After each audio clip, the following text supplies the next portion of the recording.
mo. Dulot nito ay pag-ibig at pagpapala sa bawat isa sa amin. Hindi po aksidente, Panginoon, ang pangyayari nito sa aming buhay.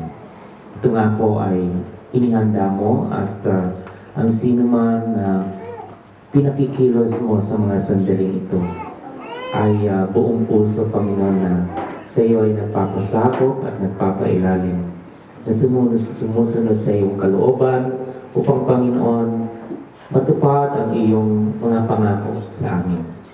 Kaya nga po sa hapong ito, muli mong papatunayan sa amin na ikaw nga po, O Diyos, ang Diyos ng pagpapala, ang Diyos ng pag-ibig, at yun po ang ipapakita mo sa amin sa hapong ito. Kaya po samahan niyo po kami sa aming pagtitipon at nawa lalo po naming ma-experience ang pag-ibig ni Kristo sa aming mga buhay, na patuloy namin makilala siya ng personal sa aming puso bilang Diyos, Panginoon at tagapagligtas namin. Siya lamang po ang bumaba mula sa langit at dito sa lupa ay inialay ang kanyang buhay upang ang kanyang kamatayan ay maging kaligtasan ng bawat isa sa amin. Ang lahat po ng iyon ay naganap na. At ito nga po ay isa lamang pagpapatunay na ang iyong pagmamahal ay nasa amin.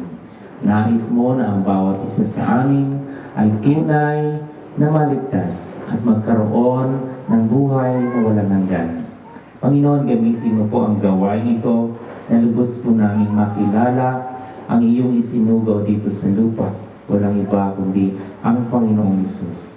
Wala kaming ibang kikilalanin na pangalan, kundi ang pangalan ipinagkaloob mo mula sa langit at dito sa lupa, siya'y nakilala. Maging sa amin, siya ay aming kilala, si Jesus na aming Panginoon at tagapagligtas. Kaya sa hapong ito, sa iyo lamang namin ibibigay ang papuri, ang pasasalamat at pagluwalhati. Samahan niyo po kami at ingatan at turuan at pagpalain. Salamat po ng marami. Ito po ang aming panalangin sa pangalan ni Jesus na aming Panginoon. Amen. Amen. Palakpakan natin ang Diyos. Amen. So, maupo na ulit.